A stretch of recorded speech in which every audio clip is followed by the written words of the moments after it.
financial argument. Follow us on YouTube.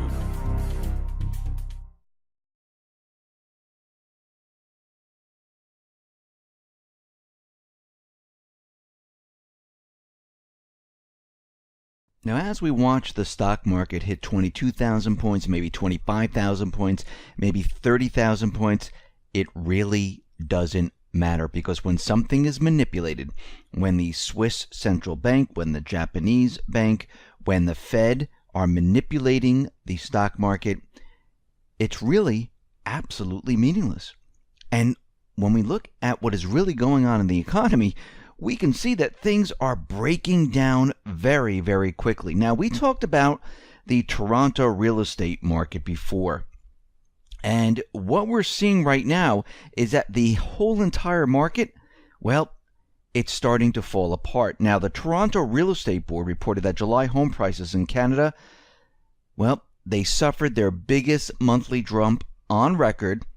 And we could see at this point that the prices have dropped by 4.6%, and more troubling than the prices, this gigantic price drop, is that the buyers and sellers, they're disagreeing about fair clearing prices. And right now, transactions have tumbled by 40.4%, and this is the biggest year-over-year decline since 2009, and we know what happened in 2009. When we look at Manhattan, when we look at San Francisco, when we look at all the major cities, well, we're going to see huge problems in the real estate market in these cities. The reason why is because a lot of these purchases have been made by foreign investors, have been made by hedge funds, investment companies. They haven't been made by the everyday American or the wealthy American. And what happens when a foreign country decides, you know what, we're going to implement new rules, and it cuts off the spigot of money flowing into the United States? Well, this is what we're seeing right now. The Chinese government latest crackdown on capital outflows and corporate leverage, well, it's intensifying right now, and that's really bad news for these big cities like Manhattan. Now, these new restrictions that are being imposed on a lot of these different Chinese companies, well, they will likely lead to an 84% drop in Chinese overseas property investment this year, and a further 18% most likely by 2018. Now, the markets that are most vulnerable to this slowdown is the US, the UK, Hong Kong, Australia, with commercial properties the most valuable. Now, Manhattan commercial real estate prices could fall by quite a bit here, and they're worried that these prices might fall by 30% if they pull out from these markets. And we see at this point that if this does happen, and it's already started, it's going to be a complete disaster, and the real estate market is going to implode. Now, we understand that the banks have been out there saying that, listen, we can't lend to the people because, we just don't have enough funds to do this, and if Congress would just, remove some of the restrictions, this would just really help us out. Now, the FDIC Vice Chairman Thomas Hoenig, he is in front of the Senate Banking Committee, and he's saying that this is absolute nonsense. The banks are full of it. He said if the banks wanted to increase lending, they could easily do so without lower capital requirements. And he pointed out something very interesting, that the 10 largest bank holding companies in the U.S. plowed over 100% of their earnings into the share buybacks and dividends. If they had retained more of their income, they could have boosted lending by $1 trillion. But that would be a problem, because all of this created currency out of thin air that the Fed is doing, that would enter the public domain. If that entered the public domain, guess what? There'd be more dollars in circulation. That means we would have inflation. This is why they told the banks, buy back your stock, pump it into the stock market, pump up the stock market. So he was looking at the entire banking system, as he was telling the Senate, and he said that, listen, these banks, they could be lending right now. It has nothing to do with regulations. The largest banks on his list, JP Morgan Chase, earned around $26 billion over the 4 quarters, but it plowed $27.6 billion, or 106% of its income, into the share buybacks and dividends. If it had retained that income, it would have raised its capital by that amount, and it would have been enough to make an additional $250 billion of loans under current capital rules. And he's looking at this and saying that all of these banks are full of it. They just want deregulation right now. They could be lending out with no problem. But remember, the central banking system is controlling what they are doing. Now, we know the central bank, they're creating currency out of thin air. And they know that if this currency, because they created a lot, if it hit the public, this would be a huge problem. This is why they've been keeping it within the system, which it benefits the stock market, it benefits the banks, it benefits the elite, not the everyday person. So we see right now that what the banks are saying, well, it's turning out to be a complete lie.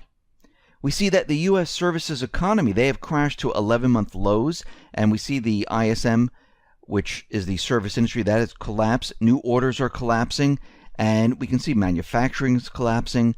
The services industry, that is collapsing. And we need to understand that all of this is part of the same exact thing. Now remember, the economy has been shifting into different areas because as the economy breaks down and as the deep state, the central banks continually moved everything overseas, well, they had to come up with some type of explanation of why the economy looks the way it is and why it's functioning the way it is. Think about it when Nixon took us off the gold standard. They made up the excuse that they were speculators. And now we come to understand that this had nothing to do with speculators. This had to do with countries who wanted their gold back. This had to do with the United States coming off the gold standard and going onto the petrodollar system. So we see the same thing happening right now. The economy is shifting into many different areas because as it breaks down, they have to explain away why this is all happening. Why we lost to manufacturing, why the service economy is not doing well, why the housing market is not doing well, why we're in this illusion. And they're going to continually do this until the very, very end. Now we have this debt ceiling coming up, and we know it's coming up very, very soon. It's the end of September. We know that Congress is going on vacation. They don't return until after Labor Day. And we can see at this point, it doesn't really matter what they do. It's too late for that. It's like saying to a household who's bringing in $50,000 a year and has $500,000 worth of debt, saying, hey, listen, at this point, we're going to put a debt ceiling and you're not going to be able to do anything. Well, they have $500,000 debt. They cannot meet the everyday payment of the $500,000 debt. Yeah, they can't take out more, but guess what they're going to have to eventually do? They're going to have to declare bankruptcy to reset what they have here, because the $50,000 coming in is just not enough. This is what we're seeing. This is what's happening right now in the country. The amount of debt and the fake unemployment numbers, well, they give the illusion that we're at full employment, but when you look at the tax receipts, you see that the tax receipts, well, they don't even cover what the government is spending, and it doesn't even cover how much we owe on the loans, which goes back to the Fed. So even if they implement the debt ceiling, there's no way to do anything. People can't still find work. People are working at lower paying jobs, and the tax receipts coming into the federal government, it just doesn't work. So they're going to make this big argument. They're going to go back and forth. Eventually they're going to raise the debt ceiling because they have no other choice but to do this. And the scenario is always the same. But what we see happening right now is that as they worry about that, instead of worrying about, is this a real economy? Is the economy deteriorating? No, we're doing fine because we're receiving free money from the Fed, from foreign entities, from corporations. This is why they're so blinded in what's really going on. They're completely out of touch with real America.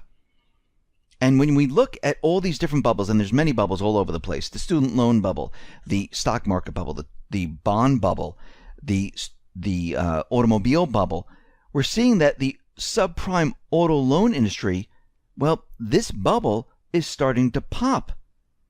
And we had this back in 2008, and that was with the housing industry. And what we're seeing is that the value of the underlying assets in these subprime securities of the auto loans that are repackaged, the assets are now falling. And we could see that car sales, they are slowing right now. And even worse, the total vehicle sales, they have rolled over. And this is happening despite ridiculous offers such as 0% down and interest-free financing. And this is a major warning that the credit cycle is once again turning. So when we look at this, we can see that, yes, sales are down. The underlying values in these securities, they're garbage once again because they're made up of subprime individuals. The bubble is bursting right now, and it's going to get worse before it gets better. And this time, we're going to see that this time we're going to have to go through this transition. The stimulus from the central bank, which they're going to do, and they're most likely going to lower the rates quite a bit, this is not going to help the economy because the real economy, well, it's completely falling apart. At this point, they might try helicopter money, where they just say, here, take the free money, spend it. But most people, I think, I know for myself, are just going to use it just to live on if they actually do this. And once again, this money will also be taxed. So this is going to turn out to be a no situation. It might look great in the beginning, but a couple months down the line, it's going to completely fall apart because it will not be able to support the entire economy. It will be completely impossible. Now, Trump is out there and he is ready to launch trade war with China. And Beijing, of course, is saying, listen, we're going to retaliate against the United States if they start to do this. Now, when we really look at this, if Trump really goes through with this trade war with China, who do you think is going to be the winner and who do you really think is going to be the loser? Or is this really being set up for the transition? Because right now, we need to have a jolt and shock to the system. Now, think about this for a second. Yes, the U.S. has the reserve currency of the world, but the U.S. doesn't really produce that much. Who is the manufacturing powerhouse? When you go to stores, most of the products say made in China. Now, if the United States goes ahead and they implement tariffs, sanctions, and they start this trade war, and China decides to follow through and say, you know something? You want to play? We're going to place sanctions, tariffs, or do whatever they need to do on the United States on every piece of product that we create.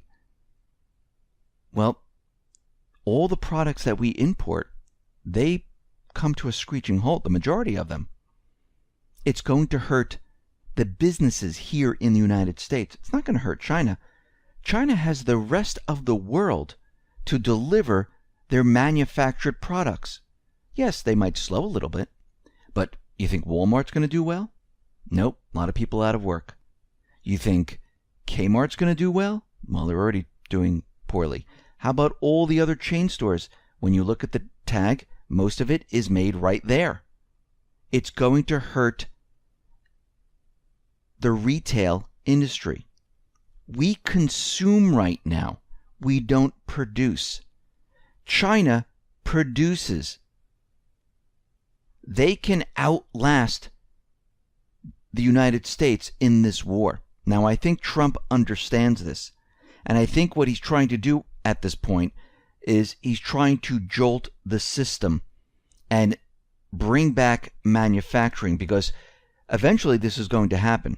If we stop importing from China, he's going to force everyone to create things here to survive, right? Because he knows China is going to create or push through different types of sanctions if they go that far.